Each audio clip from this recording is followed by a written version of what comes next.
Olá, eu sou André Caldeira e esse é mais um episódio da nossa série Conversas com Propósito. A conversa de hoje foi com a Vicky Bloch. Confira o trecho a seguir. Eu acabei de citar aqui uma figura de muita referência na minha vida, que foi a minha mãe. Eu sou filho de uma grande mulher, falecida em 2017. E eu queria te fazer essa pergunta. Quem é uma figura de referência na sua vida? Um pai, uma mãe, um professor, um mentor? E por que a citação dessa pessoa? André, eu sou uma pessoa que aprende sempre com o outro. Essa desde o começo da minha vida, acho que é assim. Eu lembro do meu pai brigando comigo quando a gente ia almoçar fora e eu ficava virada assim para trás, olhando a mesa do outro lado, e ele dizia: para de se meter na vida dos outros. Eu estava observando a dinâmica, né? Então, do ponto de vista de admiração, assim, a primeira figura de admiração foi meu avô paterno, um homem assim sábio. Como é que ele se chamava? Ele chamava Erwin Bloch. Erwin Bloch. Ele foi. Bom, a família Bloch vem lá de Berlim. Por incrível que pareça, eles tinham uma editora que não tem nada a ver com os Blochs daqui, nada. Nada? Olha nada, só. nada. Durante a guerra, meu avô e minha avó fogem para a Inglaterra.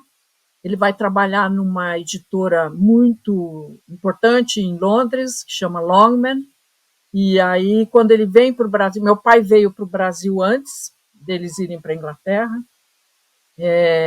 E quando eles vêm encontrar meu pai aqui no Brasil, ele traz representação de vários autores de livros que nunca conseguiram receber seus direitos autorais. Claro, nós estamos falando de 1945, né? Sim. Imagina, o cara trazia o livro para cá, traduzia, nunca ninguém ficou sabendo que tinha, né? Então ele vem com isso. E o meu avô, num determinado momento, eu já era nascida, acho que já tinha. Eu fui nesse evento em que a rainha reconhece, ele tem uma medalha que chama OBE, Order of the British Empire, por representar a cultura inglesa aqui no Brasil, né? Sensacional. Então, ele foi um homem assim que me fez ver que sabe, eu aprendi com ele a fazer boas perguntas, eu aprendi com ele valorizar a reflexão, né? Ele era um homem de reflexões, né? Enfim, ele foi um, né? O segundo foi meu pai, que me deixou os valores, né? E a perseverança, enfim, né? E depois, quando eu entro na vida profissional, eu tive duas pessoas que fizeram total diferença para mim. A primeira foi na Bung, quando eu tive minha última passagem por empresa. Eu tive um chefe que ele vai ouvir isso de novo, ele vai dizer: de novo você está falando isso? Ele hoje deve ter 80 e 81, que era o Homero Luiz Santos, que me ensinou o que é entender a complexidade de uma organização, me ensinou me posicionar estrategicamente, me ensinou muita coisa de espiritualidade também. O Homero é um homem de espiritualidade. Então ele foi uma inspiração para mim. Eu fiz a grande virada da minha vida profissional com ele. O que ele trouxe para você que você pode compartilhar com a gente sobre espiritualidade? Agora eu fiquei curioso. Então, o Homero sempre disse que eu tinha que cuidar desse meu lado, porque ele dizia que eu tinha uma sensibilidade muito grande para o outro, e que eu lia coisas que as pessoas não costumam ler nas pessoas, né? E que ele achava que também, para me complementar, eu deveria desenvolver esse meu lado espiritual, né? E eu sempre dizia para ele assim: mas não tenho a menor ideia do que você está falando, não sei o que é. E assim, ele foi me introduzindo, porque o Homero experimentou de tudo na vida espiritual. E ele me contava, né? Tem uma passagem muito engraçada, André, que teve uma fase que o Homero foi, estou falando de 1985, por aí, ele descobriu as aquelas, lembra que tinha umas pirâmides Lembro. de como é que chama? De cobre? Não, pedra transparente, como é que chamava? Cristal? Esqueci. Cristal. Isso aí. Pirâmides de cristal. Isso aqui é o Covid, viu? Eu esqueci essas palavras. Tem a ver com o Covid. Então, ele pegava aqueles cristais e me dizia que isso daí recarregava as energias.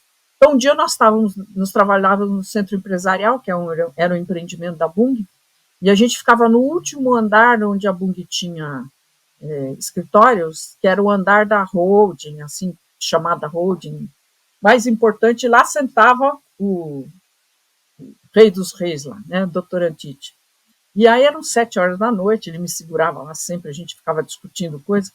Aí ele pega para sair, nós dois, e bota a pirâmide aqui entre a gravata e a garganta, para ir recarregando as energias. Falei, Homero, você está ficando louco, a gente vai sair daqui, você vai ver, nós vamos dar de cara com o Dr. Antite. Não sei também. Quando chegamos no elevador, quem que estava lá? O Dr. Antite. Aí descemos no elevador e o Dr. Antite olhando aquela pedra e eu disse, amanhã perdemos o emprego nós dois, né? Esse era o Homero, né? Mas ele foi muito importante nesse sentido, entendeu? De me despertar para olhar algumas coisas que eu não olhava, né? E você tem hoje uma prática espiritual, Vicky? Então, mais ou menos. Mas eu vou te dizer uma coisa. Quando eu saí de lá, foi exatamente a transição entre a vida dentro da organização e a montagem da DBM. Para mim, hoje, na época já era, é super claro que me foi dado de presente uma possibilidade de fazer diferença na vida. Olha, nós estamos falando de 88, você vai lembrar que em 90 nós tivemos a entrada da globalização aqui, né? A quantidade de gente que foi posta na rua, entre 90 e 95, a gente tinha 15 milhões de pessoas desempregadas. E eu participei, pense em qualquer coisa que aconteceu naquela fase, que o Brasil, além da globalização, teve a reforma do Estado, as privatizações, etc. Eu tive presente em todas essas coisas. Eu tenho certeza que Deus pôs na minha mão essa DBM, entendeu? Eu não tenho nenhuma dúvida, porque a gente deu nó em pingo d'água aqui, sabe, André? Eu tenho, assim, uma lembrança, assim, assim, fico emocionada cada vez que eu falo deste pedaço da minha vida, né? O exercício da minha espiritualidade naquela época foi muito forte, muito forte. E o terceiro exemplo de mentor? Então, esse é o Cabreira, né? Então, eu conheci o Cabreira em 84, ele, o Panelli e o Mota, eles prestavam serviço para mim na Bung, né?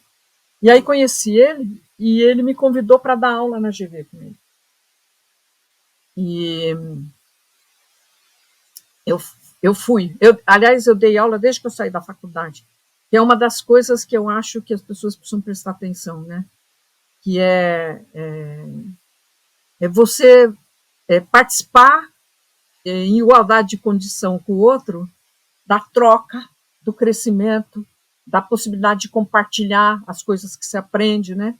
Mas eu aprendi de verdade isso com ele, porque, na verdade, ele me levou para a GV e ele disse assim, nós vamos fazer o seguinte, você vai dar aula para o GV PEC, 60% da aula eu dou 40%. E no de direção de recursos humanos, eu dou 60% e você dá 40%. Falei, legal, feito. Aí, mandaram embora uma professora lá deste grupo aí, e eu nunca dei aula junto com ele, porque me deram essa matéria para eu dar aula. Mas foi o Cabreira que me apresentou a possibilidade de fazer aquilo que eu queria fazer quando eu saí da Bung. Eu falava que eu queria fazer counseling. Imagina, em 87, o Brasil nunca falou nisso. E ele dizia, mas então o que você vai fazer se não tem counseling? Eu falei assim, o que eu vou fazer talvez é o que você faz, porque, afinal de contas, search é uma coisa que me põe em contato com as pessoas, com o indivíduo e com a estratégia da organização. E esse encontro eu sei fazer, eu gosto de fazer, eu gosto de ouvir história, né? E aí ele falou, então, deixa eu te contar. E aí eles estavam sendo procurados para representar a DBM no Brasil. E eles não podiam porque tinha um conflito ético entre fazer search e outplacement ao mesmo tempo. E aí eles me convidaram para tocar a empresa. Eu falava assim, não vou ficar fazendo currículo para os outros, que era o que a gente conhecia, né? Ele falou, não, você vai lá e vai ver. Eu fui lá e fiquei quase louca. Lá chamava Outplacement Counseling. E a cúpula da organização era PhD em psicologia. Assim, aí, quando eu olho para o método, eu falei assim, meu Deus do céu. Eu ganhei um presente, né, André? Criança em parque de diversões, né, Vicky? Aí, tudo bem, montamos lá a empresa, enfim, os credenciais deles fizeram com a gente um licensee agreement, né, que era um tipo de franquia, né? E aí eu monto o escritório, tudo, eles tinham convidado uma pessoa para ser sócia deles. E eu ia ser a técnica do processo, né?